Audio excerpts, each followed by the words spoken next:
Good afternoon, good evening, good morning, wherever you are. Welcome back to Wormhole Agronomy Podcast. Super excited for this episode. We have Johnny Ference with us here today.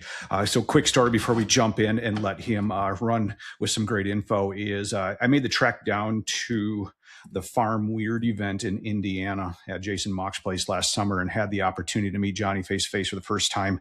Apparently, we'd stalked each other before on the Facebooks, but to put a face with a name is always a great way to seal the deal and find out who you're actually dealing with. So we had a great conversation down there, have continued the conversation since that meeting last June, and decided it was time to get him on the podcast, pick his brain, and learn about his area of expertise. So without further ado, let's jump straight in. Johnny, who are you? Where do you come from? And what do you do?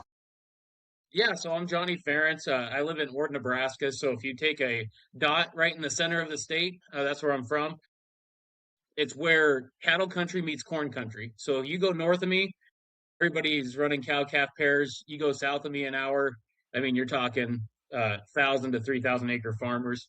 I have a agronomy business, which is Ference Agronomy, which we run a drone operation through that as well. And then, of course, Singular Agronomics are where people would probably most recognize me from on the social media platform. Of course, I serve as their agronomist, helping farmers from across the country, but then also we have some products that we sell as well. Super. Thanks for that quick intro. I need to give Johnny a gold star here because when we prep for these discussions, I send out the list of questions that I like to ask these guys, and more so from the perspective of, hey, just wrap your head around these and have an answer ready to go so we don't have a bunch of dead air time as you're thinking about your response. And Mr. Overachiever Johnny decides that he's going to type out lengthy answers to each of these questions, which is pretty awesome. I love the degree of preparation there. So many gold stars awarded to you.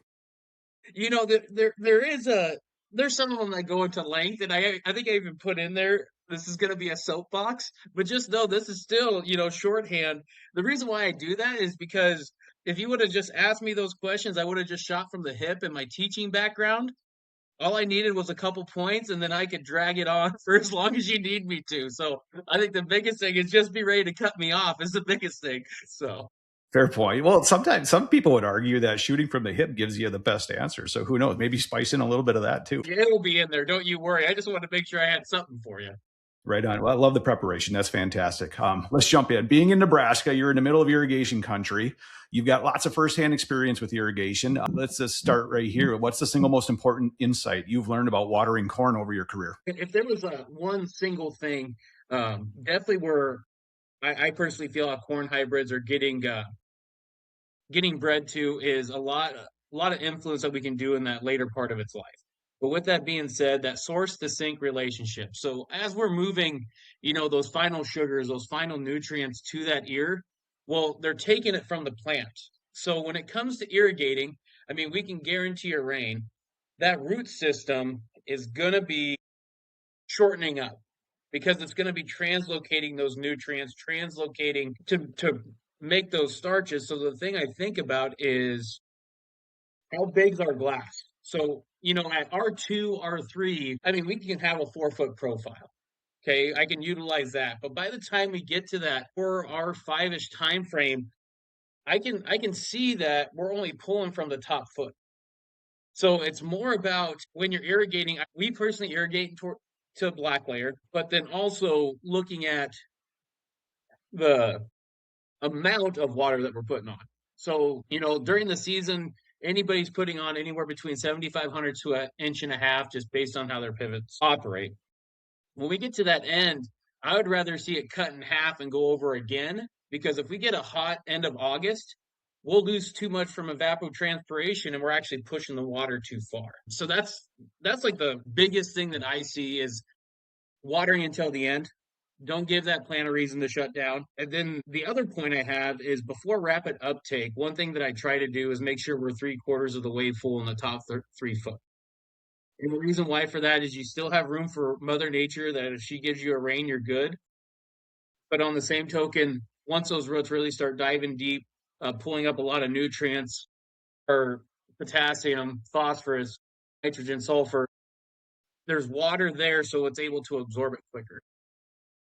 Makes a lot of sense. And there seems to be a lot of advocates that talk about taking care of this crop literally right as it crosses the finish line.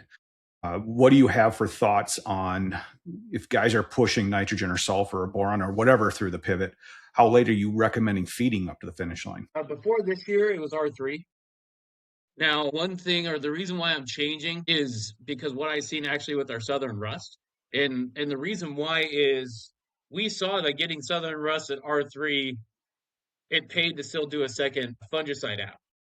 But what it also told me was those second fungicide apps, that means we're still influencing that crop at R4, R5. So what we're going to be trying this year, the mixture is going to be different.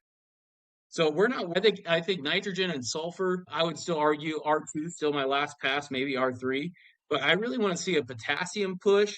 And on soybeans, I'm really looking at phosphorus there at the very end of its life, just to help punch some energy into those pods and naturally make that source to sink relationship so strong the plant can't have any confusion of where to send those sugars. Yeah, that's a great point. I think perhaps it's under respected. The degree to which the plant preferentially stops exporting sugars to the roots once it gets into reproductive mode and probably Yeah. becomes more reliant on actions that we can take if we've got the infrastructure to do so. And that resonates with me why you're saying there's certain nutrients it seems like it makes sense to feed towards the tail end because the plant has done, essentially into incentivizing the microbes to go out and grab those nutrients for it. Well, and I really want to see if we can almost do a not a direct desiccation, but speed up reproduction enough on soybeans that it almost acts like a desiccation effect because of it. That's interesting. Okay, so you're thinking that by doing so, you can actually help facilitate dry down. That's what that's what my goal is, but it's going to be a heavy dose of phos, boron, and moly, and then getting the plant hormones that fit that. So making sure your ABA comes up just to tell that plant you're done, you're finished, get everything to the seeds. I will have to add one precursor, Joe, just because of we all know how big the corn belt is.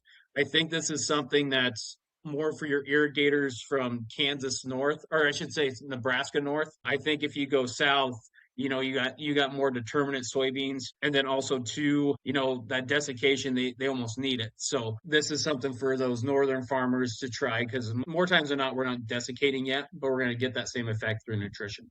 That's a great point. I appreciate that a lot. And I'm sure there's a lot of guys out there who would like to have drier beans, but don't want to spray the chemistry, especially considering how harsh some of those chemistries are when used as desiccants. That makes a lot of sense. Kind of fun to do it through water nutrition. Well, and I mean that's the only reason why I really started going down that rabbit hole this fall because people were asking me to spray paraquat with the drones, and I told them no, just because I didn't want to be around it. And one thing I've seen with the drones, I really think, and I'm not trying to knock the drones, they're fantastic technology, but you can try your darndest to be away from it. When those vapors are coming off those fines, you're around it if you like it or not. Yeah. And you can do a lot of things. So, I mean, that's a little rabbit hole with the drones of why it's helping me in my agronomy life. It's having these drones because there's some things I don't want to spray. So, You mentioned a couple of my favorite topics here just a moment ago in passing. I'd like, if you got a couple of more insights to expand, I'd love you to do that. So, boron and moly, they certainly come up as it relates to feeding good corn crops. Were you implying those on a soybean crop as well? yeah, yes, and I would make an argument, possibly maybe more important, just because of the amount of source to sinks that you have, and I think you can get a better effect. So there's two ways to think about that. So number one, you have a lot more source to sinks as more pods there, but then also an application of boron and moly. There's shorter distances to travel within the plant to get it to that pod because there's more of them. So that boron and moly is going to be great pretty much I don't want to say tricking the plant, but making the plant really focus in about where those sugars go to. I think that I would make an argument it's a better play in beans than it is in corn, but I've seen phenomenal results in corn too. That's an incredible hot take. I love the fact that you're mentioning this because there's probably 0.0% people have thought about feeding boron and moly to a soybean plant. And, university's going to tell us they don't need any of that. We got plenty of the soil. Don't worry about that. But I think those on the cutting edge, yourself included, have found that we got to pay attention to these micronutrients. We farmed for 100 years without putting them into the system. Boron and moly are both mobile in the soil profile. We're effectively starting at zero each season. Yeah, there will be a fuzz that will be mineralized from organic matter. But if we're pulling off 60, 70, 80 bushel bean crops, 250 bushel corn crops, man, that's a pretty high demand, even though these are micronutrients. Well, and I think the best timing for a lot of people to trial that is either right away in the beginning. put in moly, not boron, but moly in the beginning. And then I would make an argument that that R3 time frame. So when that plant's got all its pods and you want to get all that sugar in there, that's the time to hit it with a boron moly mix Sure. for best results. Any problem spiking that in with fungicide pass on beans if that's the last time a guy's getting across? No, that's what I've been doing. And I love it there. If there's a product, or I shouldn't say product, if there was nutrients I'd look at in the beginning for soybeans, it would be a cobalt nickel moly mix is what I would do. Oh, there's ways. I mean, you can go to Amazon and buy stuff too, and then make your own concoctions. So like, but those are the nutrients. Your nickel for moly for nitrate, and then your cobalt for precursors within the soil biology food web. That's fascinating. Three elements that are not routinely discussed in the soybean or even the corn conversation. That's exactly why I wanted to have this conversation. So thank you for that. Perfect. Since Yeah. we've taken the trade fully off the rails, which is great, it's where I Yep. love to go. We could set them back on here, back to irrigation. So you've historically hinted at pivot irrigation ruining the soil. Can you elaborate on that, please? Yeah, so if we don't know our water, there's an opportunity that utilizing irrigation may influence it too much. And I guess one of the things gentleman Jared Cook and then Clint Freed, we've dove down this rabbit hole, and that rabbit hole is Jared said it perfectly, is your soil or your water is what your soil is going to become. Because you think about an acre foot, how much water you're putting on there, the millions of pounds, comparing that to a 0 to 6. I mean, 0 to 6 amount of soil, you have more volume in that water than you do the actual soil profile, just Interesting. because of weight for weight. So if we're not fully giving credit to what's in that water, then we can see ourselves, I don't want to say making mistakes, because I mean, I even put the note in here, bad water is still better than no water, but we got to see what things that are causing antagonisms within our profile. And the one I get to is during this winter, I was talking with a gentleman from Oklahoma, and he was applying, I want to say like 125, 150 pounds of MAP for his crop. And looking at what his water was doing to the profile, after he ran that pivot three-ish times, that phosphorus was locked up. So now it's the idea of, okay, if we know our water's bad, number one, can we treat that water? Number two, is it better for us to put our phosphorus dollars on maybe a little bit higher quality phos with a carbon source in season, making sure it's available then instead of just getting tied up in the water? Interesting insight. So what does that antagonism look like specifically? You talk about phos getting tied up with that. What is the chemical reaction taking place?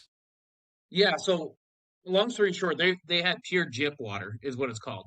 So high calcium load, high sulfur load, and then also had high chloride load. Okay, so the moment that they were applying that, the chloride and sulfur were spiking up high, and the phosphorus was going down within the soil profile. So it's just the law of who has more guys at the fight, really. So it's going to be hard for that phosphorus to be pulled up when you have those antagonisms. And on the flip side, with the overabundance of calcium that's getting applied, now you're having issues with getting potassium and magnesium within that plant because that water source has so many cation ions. I mean, a lot of times when we talk about water, we talk about bicarbonates and the issues that those have. I mean, those bicarbonates will tie up to those nutrients as well. But in that person's specific situation, it was just the number of additional anions and the number of the additional cations making it hard for his plant to absorb nutrients. Makes sense. Do you feel like the water pH is also a significant driver of that? I mean, if pH is if it's coming out slightly acidic, which is probably not with that many cations in it, but let's say hypothetically it is coming out at 6.5 to 7, do you see that degree of antagonism taking place if pH is optimal, or do you still find that there's a lot of competition there? I would say there's still competition. I think the pH is telling you more of the story of what's in there per se. A lot of times when I'm dealing with water though, or the people that are contacting me about looking at their water are dealing with 7.5s to 8s. So a lot of people that have that 6.5, 6.3, I don't think waters are yield limiting factor yet. Now, are there things they could do to be more efficient? 100%. But the people that are looking for help today are the people that have that pH way, way up there.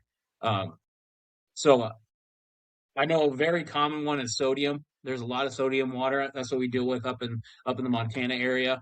What's nice is sodium is actually a little easier. You can complex it with some carbon and actually get a long ways. That's cool.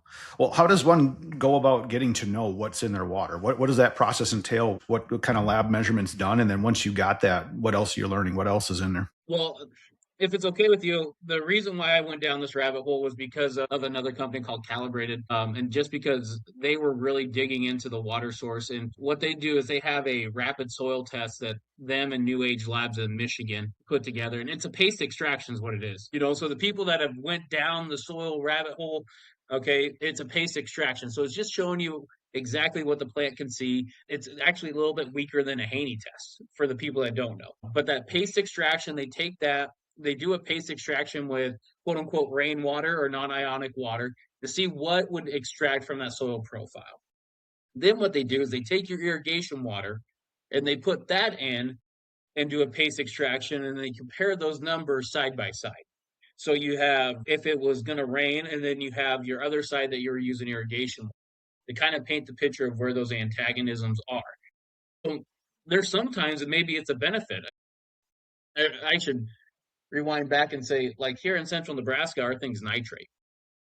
Okay, nitrates in our water. Well, we got to make sure we're accounting for that. It may not be a bad thing in this. Well, it's bad that it's in our water, but not a bad thing for our crop, if as long as we're managing it correctly. Right on. Yeah. But once you get that through New Age Labs, then what you could do is do a titration test after you have those results. And what you're doing there is you're taking either like an acid or a acid-based fertilizer and or carbon and doing a titration test saying how many dollars is it going to take to fix this problem. And sometimes, I'm not going to lie, we deal with waters that it costs way too much money to totally fix it. So how do we get a little bit closer? That's really cool. I had no idea that was a thing, but thank you for illuminating that. What has been perhaps the most striking example result that you've come across having looked at those tests? I think the biggest thing is how much just a irrigation event does change that profile. And I even think to myself of how it focuses or how it could possibly change the biological profile is you're totally switching nutrients. You're making a different home per se. So if that home's slightly different, what other effects are there? Not just what the plant can absorb chemistry wise, what's going on with the physical structure that could be changing? What's going on within the biological side that could be changing? Do I have those answers? No. But it's starting to open up that wormhole for me, Joe. Love the tie in there. That's great. Yeah. To wrap up the topic of irrigation, any area that we didn't cover that you've got some experience or expertise or other additional information you'd like to share with the audience?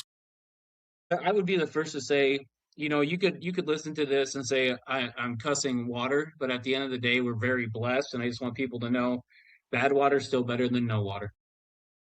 Great piece of advice. All right, switching gears, moving on through our questions. Curious, what single book or research paper have you recommended most often to colleagues, and what type of insight from it really transformed your thinking? Yeah, I was that guy. I broke the rules, and I did too, but they're from different avenues within my life.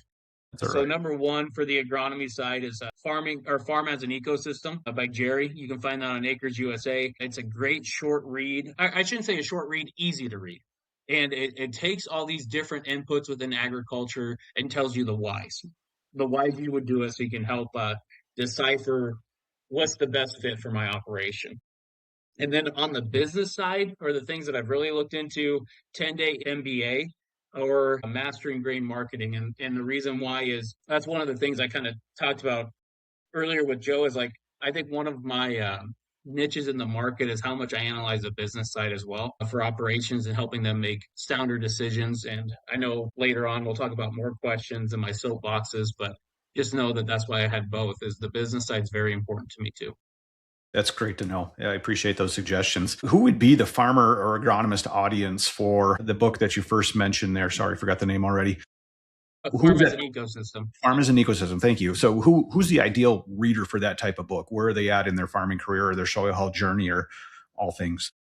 I'd make it a point. Like that book is one of those books that if you've been going down the rabbit hole for a little bit, you'll gain a lot of knowledge. If you're just starting your journey and you start reading it, you're still going to gain knowledge from it. That's why I like it so much. You could get some books that you have to be deep into your journey to start comprehending what it's saying. But this is a book that's kind of in the middle of the road, and it's on audio. And that's why I recommended it too. There's not a lot of these books that are on audio.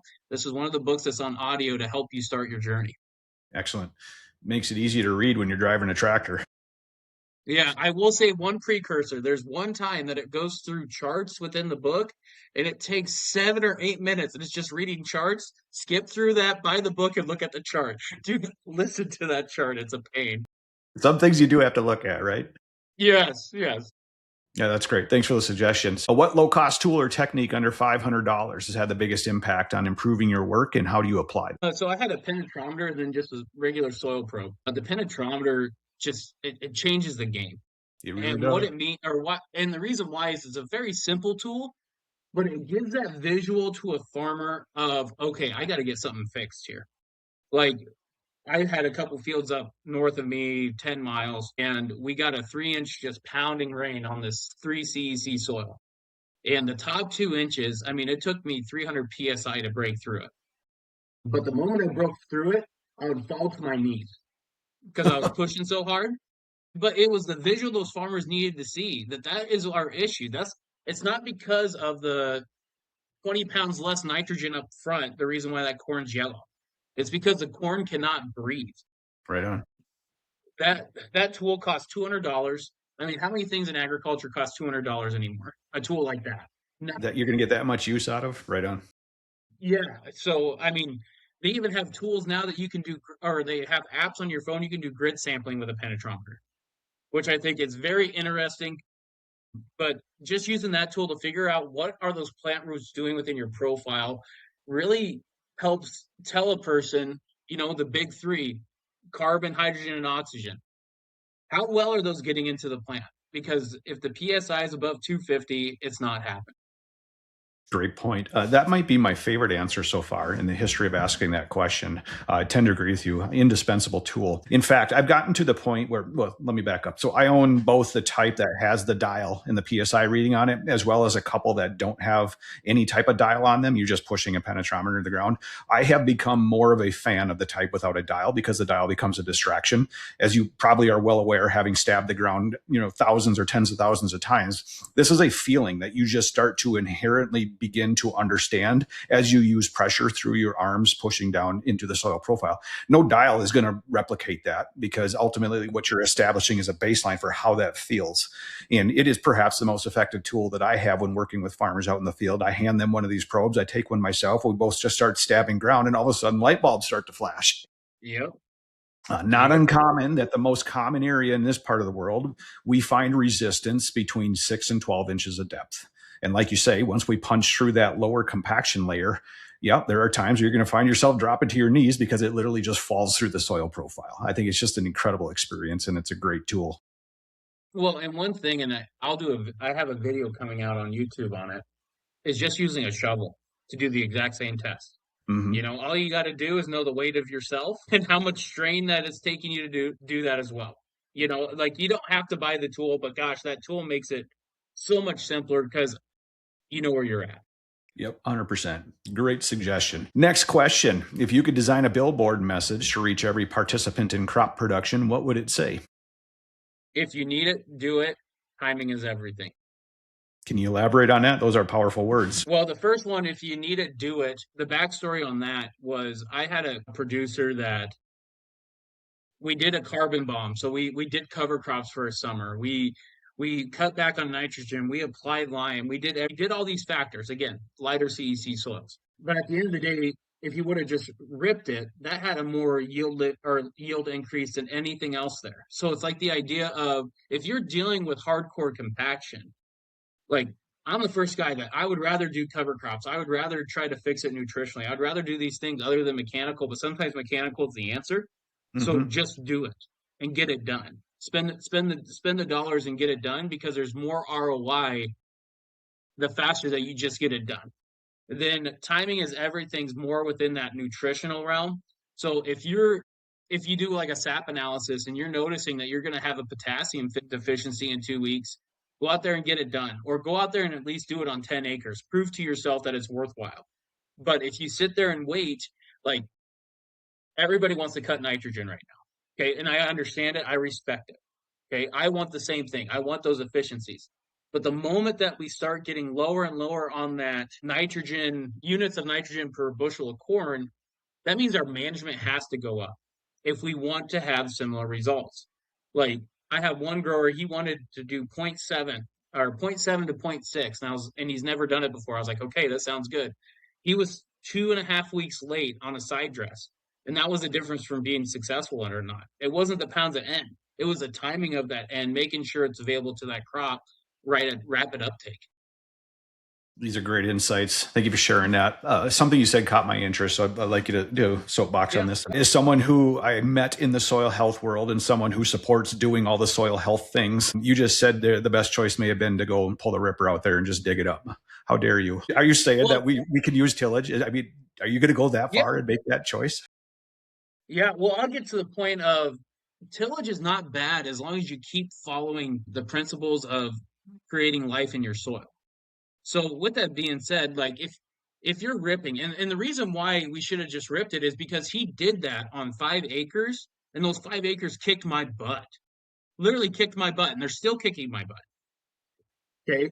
Also, what we're doing is we're doing cover crops in the fall now. So we're literally making, so we had a hard compaction zone. We go through and rip it. Now we have roots growing into that zone. So now the next crop is going to follow those root channels to get through there. I'm not saying deep rip it every single year, but if it's calling for it and you're getting high PSI readings on your penetrometer, go solve those problems and then keep putting life back in those areas to keep it from happening again. Because if you just rip and then you forget about it, you're going to be ripping again here pretty soon. But if you're using a hybrid of those two systems coming together, the longevity of that tillage is going to last longer and your effects on that soil profile is much less. It is such a pragmatic perspective that I appreciate that you just shared there because every tool has its purpose. My own personal opinion on this is that, as long as you're doing more good things than bad things, the math is going to Thank math you. out. Thank you. Seems Like, like we agree on that. yes, if you're doing something that you know is a negative, counteract it with a positive. Such simple logic, isn't it? And yet Yes, so hard to adopt. yes. Like I know, like a lot of times, like starter fertilizer right now. There's an argument if phosphorus and furrow is good or bad based on situations. I'd make an argument. What is your soil telling you to do? Like, but it goes to the point that if you're doing phosphorus and furrow and you're worried about biologicals or biology making relationships with the root systems, then buffer it with food, buffer it with carbon. So complex it a little bit so it's not a huge release in the beginning. And I'll spend the extra $3 to $4. You still have your phos load. There's still going to be some orthophos in that root system available. But then the rest of those are able to be slowly released throughout that season, or at least within the next 15 to 4 or 21 days. Yeah, or if you know you're going to be doing herbicide, okay, we know that's going to have some knock on some of the biology. What are you doing to help promote life after that? Seems simple and straightforward. You've mentioned carbon. It's a broad catch-all term. What are your favorite carbon sources when coupling with things like phosphorus or infro? Coupling with phosphorus, I so we're dealing with lower CECs. So lower CECs, humics all day long. I just like it because of the longer chains helps that soil can go through that more rapidly. Where I started my journey was actually just sugars. I like doing low rates of that. If you overdo those things in any one application, I've actually seen it where it's went anaerobic, and you don't want that either. Fulvic acid is the catch-all. Personally, it's a product that can go in furrow, it can go in your herbicide, go in your fungicide, getting stuff within the plant. When I think about carbons, it's more of what is your yield limiting factor and what are you trying to do. So humic acids, I like that as a house or home for nutrients. So if you're putting on nitrogen, sulfur, phos, it's going to help provide a house there. If you're trying to get something foliar into that plant right away, fulvic acid is the answer. Sugar is just more for the diversity of sugars. You are going to get a spike in bacteria, but what I like is if you're adding it with that fertilizer, that spike or that population growth is right where the fertility is. So I like it there. If you're dealing with very low organic matter, or what I call them sand knobs up here, or even clay knobs south of me, dry humate. Go out there 150, 200 pounds and spot treat. That's actually what we're going to start doing with the drones is spot treating dry humate on these lower zones per se. That's an interesting topic. We could probably spend an hour on that one too, as we start to find purpose for dry humans. Yeah. But it seems to me that if you're doing 150 acres on an application, obviously you're starting small because number one, budget. Number two, that's just the way it works. How long of a commitment do you think that is if you're going to try to remediate an area that would benefit from a dry humic product? Well, the lower the CEC, lower the organic matter, the faster the results. But you got to know that it takes rain. Now, that's one thing that's to our advantage because we have irrigation. We know it's going to break down. Okay, so we can see it probably, two big applications moving forward. Or if a person strip tills it with their dry, I've seen that happen within a year. Now, like total remediation, I mean, you're talking a couple, 3 years. And I mean, not to go down another trail, but I'm a person that I'm lucky enough that we have a lot of ruminant manure where I'm from because we were right by cattle country. And looking at the carbon load of composted ruminant manure is unreal. For a source of true remediation, I would try to look into that source probably first and then utilize a humic to keep it going. Those are great insights. I like the deviations from the path. Allows me to pick your brain in ways I wouldn't be able to Yeah, otherwise. And selfishly, yeah. that's the goal. See, I just wrote this so we had something to talk about. Right on. It's all good. It's working. So, what's one piece of conventional wisdom in the crop production or soil health arena you believe is outdated or harmful, and what data or experience convinced you to reject it? Well, I guess I kind of went down some of that with the if you need it, do it, talking about the ripping story. So that was one of them. I always get to nothing. I personally feel nothing's outdated. I just feel like it's misunderstood and or what we know now. How can we take that previous data and make more correct relationships with it? I even put in here, some would say that's outdated, but I think it's the attitude that you take towards that older research and looking at it and analyzing it. Because who knew at that time? Let's just talk about the nitrogen number because that's the most common one. If those studies done were on extremely high mag soils, then it probably did. Just because of the complexity of applying all your nutrients at once in the beginning with a high mag soil with the antagonisms, it could have needed that. But also now it's understanding, okay, so now if we're split applying, how far can we go down? Because of those factors. And then the big one at the end of the day or the end of the year of the crop, what was the yield limiting factor? There's always going to be something. And I think we got to think to ourselves as producers, agronomists, people involved with agriculture. Number one, what was the yield limiting factor? And also on the flip side, what was your operation's biggest opportunity cost this year? I mean, we spend a lot of time and money going through so much. I told myself I wasn't going to say this, but where I feel is marketing's made agriculture confusing because we have all these tools that I mean, I even look at the chemical world. If we could talk just active ingredients, it would be a lot simpler. But everybody has their certain common name. And the same things within the biostimulant, same things in the fertilizer world is we have all this marketing with the common names where we really just need to talk about the active ingredients and what they do. We're working on it, right? I do think probably the biggest take home though is understanding what was the limiting factor and what was your biggest opportunity cost that year, and that would probably make the biggest difference on your operation. Superior insights there. That's top level stuff. So more questions, obviously, that come out of that. If you're looking at your biggest limiting factor and looking in the rearview mirror to figure that out, other than gosh, I wish we wouldn't have got that hailstorm in July. How are you going about measuring potential yield limiting factors on a farm? What do you have as tools in the toolbox to go back and do that in such a way that you can learn something and then make a practice change? Well, I think the biggest thing, and this is why people hire me from Ference Agronomy, is going out there every week, taking notes, what's going on. Because we all know that 75% of everything is Mother Nature and how she acts. So Mm-hmm. we can't, where I want to get to 5 years from today is have my journal and say, we dealt with something like this in 2019. In 2019, I would have done this. Okay, let's make sure we have that at least in the shop. Because the thing that I've seen is I can come up with all the fanciest plans in the world, Joe, but if it's not in the shop and it's not there to pull the trigger, it's not going to happen because logistics can't get it there fast enough. So It's how do we have it on our own operations for our common problems? And maybe it's A or B. Like the one I think of most commonly is like dry down on corn or the finishing of a crop. Okay. Was it cool and wet or was it hot and dry? Well, if it's hot and dry, we want to slow that puppy down. Okay, so here's this product we grab. If it's cool and wet, we want to make sure this thing finishes out. So we grab this product and start using it. So we have two products in our operation, just solving that end goal there. Sure. Great insight. Again, you also mentioned opportunity cost. So, in my mind, opportunity cost is allocating resources at something that you then can't choose to allocate at something else. What would be an example of that on a farm that you've seen come back to bite? Or perhaps a positive story of something where an opportunity cost turned into a benefit? Well, honestly, this when I was writing the thing opportunity cost, it had nothing to do about agronomy. Really? Okay. Elaborate, please. So yeah, so what I was thinking about is like NRCS programs or tax credits for R&D research or tax deductions for nutrients within the soil profile.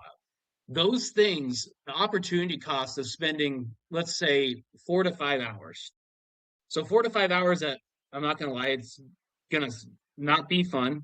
People aren't gonna like it.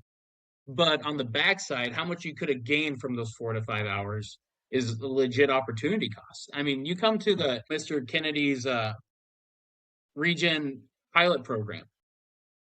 I mean, there was some huge, huge dollars to help people start accepting some of these practices, but they needed to have somebody to assist them to help decipher what was going on. And that's one thing I think we actually talked about it at Jason's field day was, you know, I take it upon myself to help guys there. And at the end of the day, though, that's not an agronomist's job, but I do it because I'm so focused on the business aspect. But like, I want people to do cover crops. I want people to split apply. I want people to be more efficient. And if I can find ways of funding for that, that's just my competitive edge per se. And it's just here locally from this first round, what I was able to bring in to operations to help transition into that more regenerative side, it made it worthwhile for those producers. Great insight. I guess I hadn't realized when you mentioned opportunity cost, you had put on your business cap, but I'm glad you did because it's teased up a couple more things I wanted to touch on before we part ways here. I agree with you 100% that these government programs are an incredible tool and might be the difference between profitability and not this year for those that are choosing to participate. For those that hesitate to jump onto the government program bandwagon, I realize the hesitancy there. We don't want to be paid by the government to do our farming. But the way I position this is that if they're serving pie at Thanksgiving, why would you choose not to eat a piece of pie just because you don't like the person serving the pie? Take your darn piece of pie and eat it, darn it, because everybody else is going to. There's no shame in doing so. And if that pie is necessary for you to survive over the next couple of weeks, by all means, ingest those calories, please. So I think that's a very, again, pragmatic approach to these government programs, and that, yeah, you don't want to lean on them, you don't want to be dependent on them, but by golly, eat the pie. The second thing I wanted to mention there in regards to opportunity costs, and I think this is really quite relevant to what you've done on your program recently, is that you had a guy on who was talking about the R&D tax credit. It was an incredible episode. I would encourage anyone listening to this episode here to go to Johnny's podcast, Sigler Agronomics, and listen to the episode in regard to these R&D tax credits. And if you wouldn't mind, I'll tee you up for that. Feel free to riff on that topic here because I think it's one that is completely unknown, but an incredible opportunity to save some more coins on operations. Well, it's just one of those things like just precursor, there's a lot of precedents in the sense of court cases going for agriculture. Number two, that it could be a huge difference, but there is a point of you have to be at a certain scale for it to really cash flow or make sense for an operation. And what's nice is, you try a new hybrid or you try a new practice. The seed, chemical, fert, and labor has an opportunity for a tax credit there. Again, I can go more deeper, jump to that podcast because Tim does an amazing job of me and him go back and forth talking about situations and how it makes sense. The one thing I would say though, between everything I mentioned, the NRCS, all those different opportunity costs within an operation, it may not be the answer today, but it could be the answer here in the near future. And the part I get to is like, I'm not saying these programs are the grease gun on the operation that you're using every single day. It may be that special key to that lug that you need to take off on your new pickup, but you know where you put it. And when it's time to pull that out, you at least know where it is. Yeah, yeah, that makes a lot of sense. Preparation. Yes. Great. Well, I'm glad we segued off of that. Back to the question list. We're just about nearing the end of it here. One more for you. What question about crop production or soil health do you wish more experts and practitioners would ask themselves? And how would answering it change the industry? I think to myself, everything that we're doing, there's a lot of people doing amazing things, but how do we scale the learning? How do we get to a point of we got so many tools in the toolbox. How can we I even talked about like almost like a cooperative model almost. Well, testing products or testing principles. I think about it in France, and I was told this many years ago. About 10,000 acres of growers, they would all meet in the winter and say, "These are the 5 things we want to test this year. Everybody needs to do 1,000 acres of it." They'll leave, come back with results. Now they just got 10 years of data instead of just one operation trying to figure out those little things. Like I said, like I was talking through earlier, like cutting through the marketing, looking into where these products work and what situations, because what works up there by you, Joe, it may not work by me, and vice versa. There's going to be products that fit a niche within that industry, but how do we scale the learning process to help the bottom line as the industry as a whole? Awesome answers. They so much align with the way that I think about these things. Quick little story that it segues with what you had mentioned there. As an old agronomist mentor of mine approached me many years ago with this crazy idea of saying, hey, go knock on the doors of the 10 biggest farmers in your area. Ask them what their biggest questions are. Write those questions down, put them into a blender, pull out the ones that have the biggest level of need. Get these guys to throw some money at you and just become a research agronomist to solve and find answers to those questions, because there's a business there. Like you say, whether it's a cooperative model or if it's, just a group of guys that just want to get together and solve some problems, no more powerful way to get answers to the biggest questions than just to do it locally on fields and find a way to collaborate and crunch that data in your own backyard. I love that idea. It is the way to do good farm research. It's not happening in any appreciable level that I'm aware of here locally. Maybe somewhere it is nationally, but 100% agree with you that that is the path to getting the answers we're looking for. Does that type of thing exist in your neighborhood? Working on it. Now, I do know that there's some up in South Dakota. I mean, there's spots, and that's what I'm trying to emulate is that model because of what the guy that took the bull by the horns. Because it does take a lot of effort. With having the drone capabilities now, there's a lot of things we can test. Yeah, I agree. There's so much more flexibility with the tools at our disposal. Okay, who are a couple of people in your network whose work and insights deserve more attention? So I listed 3 here. So one of them is the calibrated agronomy team with Clint Freeze and Luke Holst. They're digging into sap to yield. They're talking about the rapid soil, how to change irrigation water. Then there's a gentleman, I believe he's from Oklahoma, but his name's Nick Voss, and I listened to him speak on irrigation about in December, and his philosophies of irrigating totally changed my mind. I still haven't convinced some of the farmers to try it yet, but it was like doing 3-inch rounds instead of doing 7,500s, and how to make sure that if you're dealing with those lower gallon per minute wells, how you could still water with those. He had great insight there, and I think is worthwhile to dive into. And then the last person, when it comes to plant hormones, Dr. Rob Shortell. He's on our podcast as well, Joe. But I think you guys could go down some rabbit holes that would be huge. Plant growth regulators is a super exciting area of agriculture right now. I think we're only scratching the Yeah. surface on how to leverage those tools to our benefit. Well, and one thing I'm going to add here, and I know we're really close on time, is within agriculture, there's not a lot of stuff that's like how new. It's about how we're tweaking things. So it's one of those things. Is there tools in the toolbox today that are just being used slightly wrong? And that slightly wrong changes everything, and that's why you have a team. That's why you have a network, so you can start figuring out those things, because that's hopefully going to be the next step. Johnny Ference's career is trying these little different tweaks to see if we can find an answer. That's fantastic. It's the only way we're going to push this forward, right? Yeah. Well, you may have just given the answer to my final question for you: is what's next for Johnny? What's Well, capturing your interest right now? Where are you going? I really want to see number one using an irrigator as a inoculum, using biology. Because one thing I think about biology, if we get a pounding rain, it doesn't matter how much money we spend in furrow on this product. If there's no oxygen in that profile, how fast did it disappear? Since we have the opportunity with irrigators, can we inoculate all season long? Well, doing that, trying different mixtures, and more in the near future, get back to fields and start walking. It's getting that time of year, things are greening up. That's my happy place. Nothing wrong with that suggestion. Makes a Yeah. whole lot of sense. Cool. Well, as we wrap up here, any final thoughts that you wanted to share? And if not, feel free to let us know where folks can find you if they're interested in following more of your work. Yeah, well, and one of the biggest things I'm trying this summer is I'm going to make sure my personal TikTok, I'm doing a lot more of what I'm doing day by day.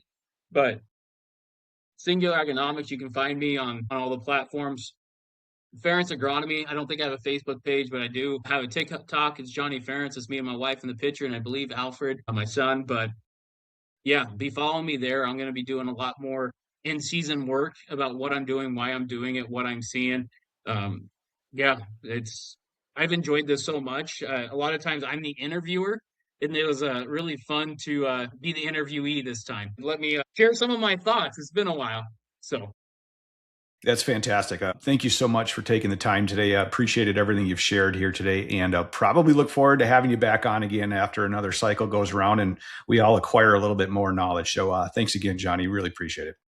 yeah, awesome. Thank you so much for the time. And yeah, let's be in touch.